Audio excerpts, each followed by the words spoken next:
siento un poco de nostalgia, ¿no? Cuando me dicen gusano, me siento como que el tiempo no pasa, como que vivo en mi juventud, siento como que estoy escuchando nuevamente la FM en estéreo, escuchando músicas lejanas, de naciones lejanas, músicas de la esfera anglosajona, después de todo me ayudaron a resistir la terrible asfixia, ¿no? De vivir en un país totalitario donde todo el mundo tenía que pensar de una manera cuadrada.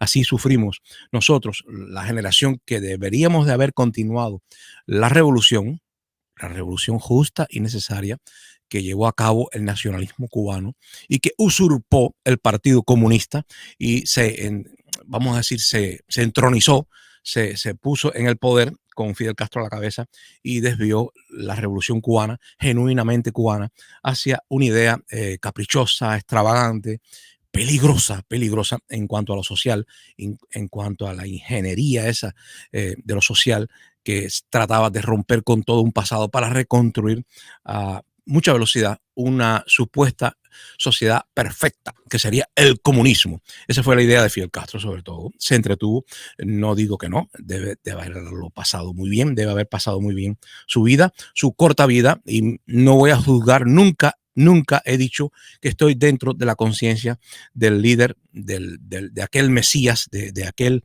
hombre incuestionable en Cuba, en la Cuba revolucionaria, que yo viví cuando joven y adolescente, y también en mi niñez, ese líder de la revolución cubana que no se podía cuestionar, no voy a cuestionar yo tampoco hoy, a pesar de que ya es un fantasma que nos persigue y nos estorba a la reconciliación. A pesar de eso, no voy a cuestionar su conciencia porque nunca podré entender lo que siente otra persona, nunca podré entender o comprender completamente sus motivaciones. Yo puedo entender las mías porque me conozco, porque me miro al espejo, porque por la noche sueño a menudo con las ideas que tengo, con los valores que trato de reproducir, algunos heredados, otros adquiridos en mi vida, en mi corta vida. Somos mortales y duramos poco. Fidel Castro tuvo una vida bastante larga, pero comparada con la historia humana, comparada con la historia de la República, muy cortita. Y la corta vida que tuvo Fidel Castro, pues repito, debe haberla pasado muy bien porque se realizó, trató de quemar etapas. Eso es lo que aparentemente se hacía, se trataba de apresuradamente, más rápido que otros países más industrializados, se trataba de llegar a una sociedad socialista sin tener, digamos, un desarrollo total capitalista, como había predicho Carlos Marx, de que tendría que haber un capitalismo desarrollado. Eso no pasó en Alemania ni Inglaterra, pero se decía que si no había un gran capitalismo que agrupara a la clase trabajadora dentro del taller, allí donde se debería de haber formado la conciencia proletaria, pues no surgiría una vanguardia de vanguardias para que dirigiera la sociedad hacia la perfección. Se suponía que primero tendríamos que haber pasado por un capitalismo muy desarrollado, muy industrial, pero Fidel Castro, al igual que algunos líderes de países tan atrasados como Mongolia, o Rusia, la vieja Rusia, creyeron que podían burlar esas leyes que había establecido de forma casi mecánica Carlos Marx y sus seguidores, y trataron de crear una clase, vamos a decir, proletaria con conciencia, donde no había prácticamente ni industria. No había industria suficientemente grande. Por eso que el Partido Comunista, desconcertado, porque no había llegado a esa etapa, condena el asalto al Moncada, condena toda la acción revolucionaria. Y por otra parte, los jóvenes del 26 de julio ni se habían enterado que íbamos hacia el comunismo. Arriesgaron sus vidas, se juntaron a Fidel y se produjo las dos grandes reformas que creo que hicieron que el pueblo cubano en su mayoría apoyara a Fidel Castro. Lamentablemente así sucedió, por eso ha sido tan difícil la transición hacia un nuevo orden, ¿no? Que nos permita vivir mejor. Los cubanos, la mayoría apoyaron a Fidel Castro porque dos reformas, la agraria y la urbana, pues hicieron muy popular la figura de Fidel Castro y la gente se olvidó del Estado de Derecho que ya había comenzado a destruir Fulgencio Batista. Batista le hizo el trabajo fácil a los comunistas que querían experimentar, y no voy a meterme tampoco en la conciencia de aquellos comunistas, y yo sospecho que muchos tenían una intención decente. No sé Fidel Castro, porque realmente Fidel Castro nos ocultó parte de su vida. Quizás, y voy a darle vamos a decir, el derecho de la duda, ¿no? La duda como un derecho, el favor de la duda, pues pudiéramos pensar que quizás Fidel Castro, como máximo líder, como hombre que hablaba por todos nosotros, como máximo representante de la soberanía popular, pues quizás Fidel Castro dijo: les voy a decir unas cuantas mentiras por su propio bien. Quizás tuvo una actitud patriarcal, protectora, y dijo: no es necesario decirle toda la verdad al pueblo, porque eso nos haría perder tiempo. En definitiva, hasta ahora no ha funcionado el parlamentarismo, no ha funcionado la política de representar democráticamente a la gente en un parlamento, así que voy a tratar de quemar etapas. Quizás Fidel Castro tuvo esa buena intención, pero les repito, sí hubo cosas que ocultó. Por ejemplo, que era un gran patriarca, que tenía muchos hijos, que tenía una vida privada contraria a lo que trataba de imponerles como costumbre al resto de los cubanos, de los mortales. Yo digo que la vida de Fidel Castro fue muy corta, fue larga, pero fue muy corta para el proyecto tan ambicioso de convertir a un país como Cuba en comunista, en comunista. Y todavía hoy estamos arrastrando las consecuencias. ¿Las consecuencias cuáles son? Pues que al desaparecer ese, vamos a decir, gran líder, el gran líder desaparece y deja el timón, deja el secreto de conducir la nave bajo llave. Se muere y no nos dice cómo continuar conduciendo eso sin el gran líder. El gran líder destruyó cualquier, vamos a decir, liderazgo que pudiera hacerle sombras, eh, erosionó cualquier posible liderazgo a nivel de provincias o municipios. Desde La Habana, desde la capital de Cuba, gobernó Cuba de manera centralizada y le hizo un daño tremendo a las próximas generaciones, a las que vendrían detrás de él, porque al morir, pues ha dejado el vacío del líder, pero no dejó a Cuba suficientemente institucionalizada en un proyecto coherente. Hoy en día hay personas que dicen que hay que enterrar a Fidel, otras siguen diciendo increíblemente: yo soy Fidel, y hay un conflicto porque la verdad es que ese conflicto hace que algunas personas sigan viviendo bien. Como sí bien dicen los marxistas, el hombre piensa como vive, y los que están viviendo de alguna forma beneficiándose del desastre de Cuba, pues no van a hacer nada por cambiar la situación. Así que tenemos que una situación, una situación casi ridícula, donde los que dicen ser revolucionarios son inmovilistas conservadores y dicen ser la revolución, a pesar de que ha pasado más de medio siglo, repiten las mismas consignas, repiten las frases de Fidel, fuera de contexto, por supuesto, y nos demoran la necesaria transición, nos están retrasando el momento que necesitamos. Yo pienso que Estados Unidos tampoco está muy interesado vamos a decir, en intervenir.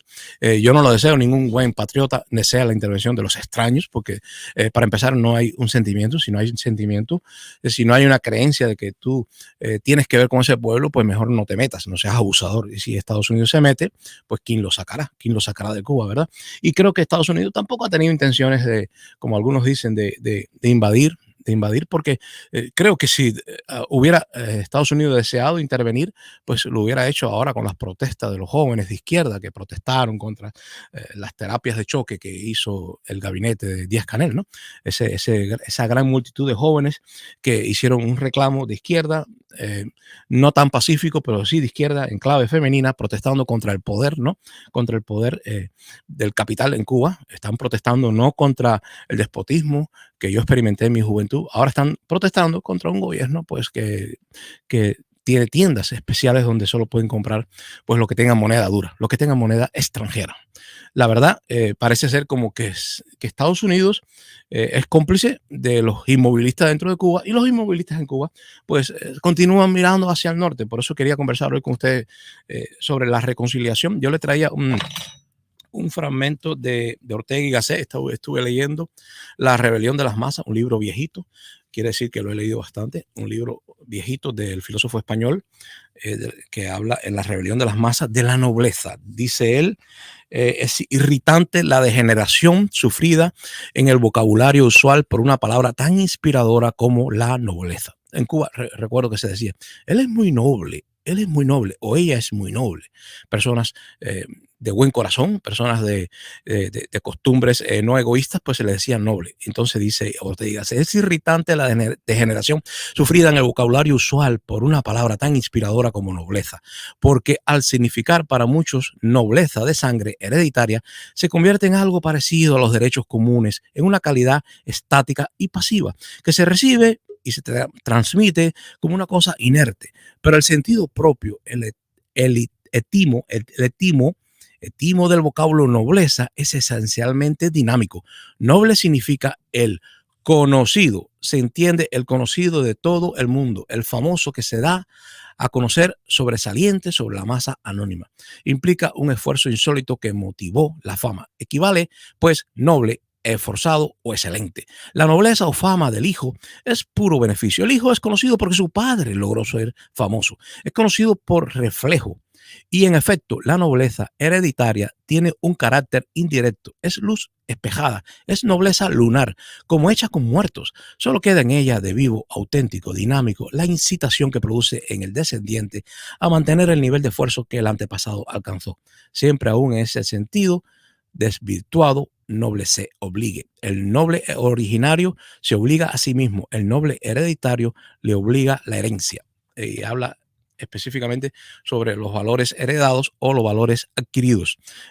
Los hijos de papá en Cuba, la nobleza, si supuestamente los primeros revolucionarios que ya pasaron a otra vida, que murieron o que están muy viejitos, que ya no tienen una participación en la real política de Cuba, pues los hijos de los nobles cubanos, digo nobles porque en Cuba no hay democracia representativa, no hay lucha de partidos, no hay ni siquiera derecho a la asociación política, no hay derecho a sindicatos autónomos y que no sean verticales como los que están sujetos a la CTC, pues en esa Cuba no democrática, los hijos de papá en estos momentos están tratando de mantener los privilegios adquiridos y no se están esforzando por adquirir, vamos a decir, el papel que les corresponde a los que dirigen una sociedad. Están ellos ahí, no han sido elegidos democráticamente, pero no quieren, vamos a decir así, no quieren cumplir. Incluso me estoy apoyando en Ortega, sé que también lo decía, no están cumpliendo con su deber de educar, sino están usando